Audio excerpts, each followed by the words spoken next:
An Indiana woman who took part in the Capitol riots on January 6th had an interesting line of defense as she's being prosecuted for her role in the riots. Anna Morgan Lloyd, who's 49 of Indiana, cited quotes from the films Schindler's List and Just Mercy in her letter, saying that her attorney told her to watch the movies and learn what life is like for others in our country. So her argument in her defense is, listen, I watched Schindler's List, and now I am a new person.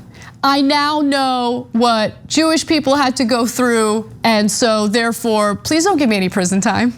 It's an amazing story. She says this: I've learned that even though we live in a wonderful country, things still need to improve. People of all colors should feel as safe as I do to walk down the street.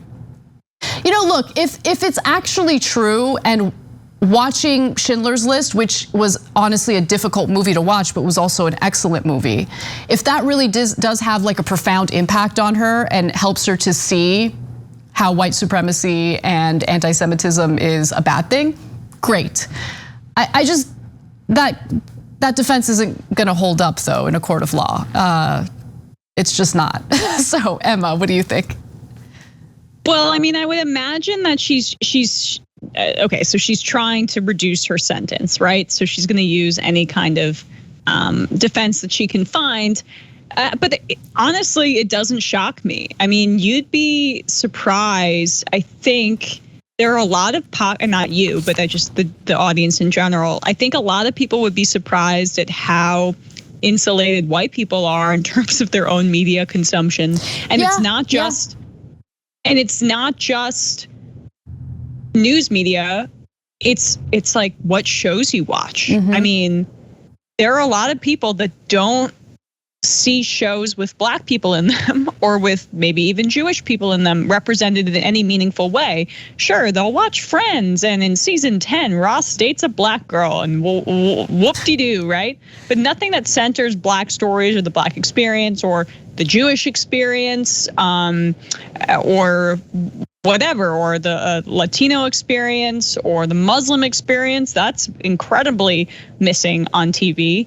And so everybody's starting from their own point. Not everybody's starting at the beginning of the race or at the exact same starting point. It's 8:09 for me, so this is when my brain starts to melt. But yeah, I have to have empathy for her, because I have to believe that if she actually did watch those movies, and Just Mercy, which is a movie about a Black person, which I don't think is directed by a Black person, by the way, but that maybe it inched her closer to the finish line or made her a little bit more empathetic. I have to believe that, or else, what are we all doing here? Yeah, no, you make such a great point, Emma, and thank you for that, because that's the mature point to make. I was just amused that the defense was used in this court, and prosecutors, of course, aren't buying it. But you're right. Look, I do think that people are certainly able to evolve. I don't think that people are inherently evil, and so we don't know what her environment is like, right? And clearly she watches a lot of right-wing news, and if you're in an ideological bubble, you're essentially insulated from really learning about what other people have had to endure, or what the reality is of the history of this country, for instance, right? So it's just such a great point, and you're right. I mean, there's really no point in discussing social justice and race relations and history in this country if we genuinely don't think that people can change. So you're right about that. Now I'm going to go back to making other silly points. So there was a photo of her at the Capitol as the riots were going down. I want to share that photo with you. It was published by Dead State. So the woman who has the red circle around her face, she's the one from Indiana who's using this defense in court. But as I was looking at that image, what came to mind to me was, I don't know, sometimes I feel like there's just like some middle-aged moms who have been like raising kids that, they're most of their adult lives, and they're just like, I don't know, man, I want to have fun. Let's go to DC. Let's stir some shit up. I look at that image and that's what I think. I don't know. I could be wrong. Like, they're having the time of their lives. there's something about her face that's so innocent. I don't know how soft we're getting in our old age, geez. But I mean, like in our, I think just in terms of us consuming the news, sometimes we have to have less of a cynical perspective, but there is just something sweet about her face. I don't really know. And I keep being reminded, we had an interview on the show, the Majority Report the other day, someone who cited this stat from the Southern Poverty Law Center that only 8% of high school seniors could identify slavery as the primary or as the cause of the Civil War, the central cause. 8%? Yeah. High school students? High school seniors of the Southern Poverty Law Center.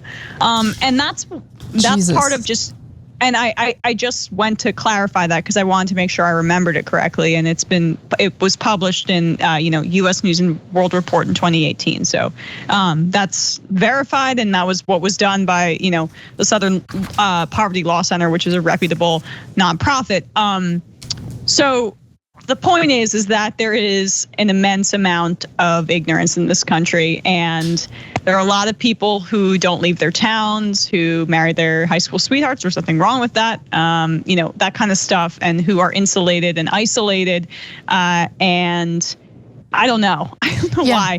It's just it's just different for me than this QAnon shaman or somebody who's just like a lot more rabid in their obsession, and I don't know anything about her. She could be a horrible person, but yeah, actually, so I think the reason why I have that theory about her is because she had posted that image online, and it's since been deleted, and the caption said that it was the most exciting day of her life.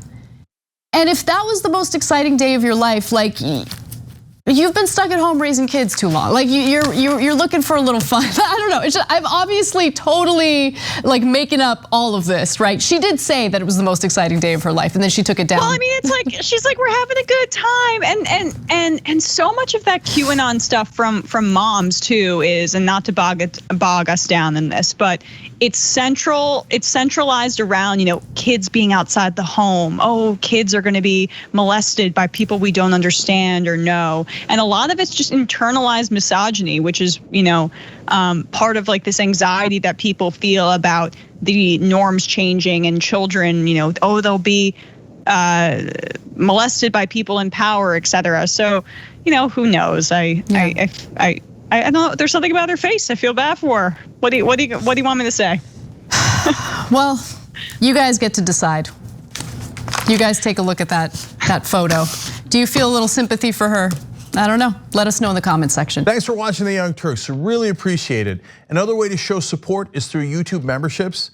You'll get to interact with us more. There's live chat emojis, badges. You've got emojis of me, Anna, John, JR. So those are super fun. But you also get playback of our exclusive member-only shows and specials right after they air. So all of that, all you gotta do is click that join button right underneath the video. Thank you.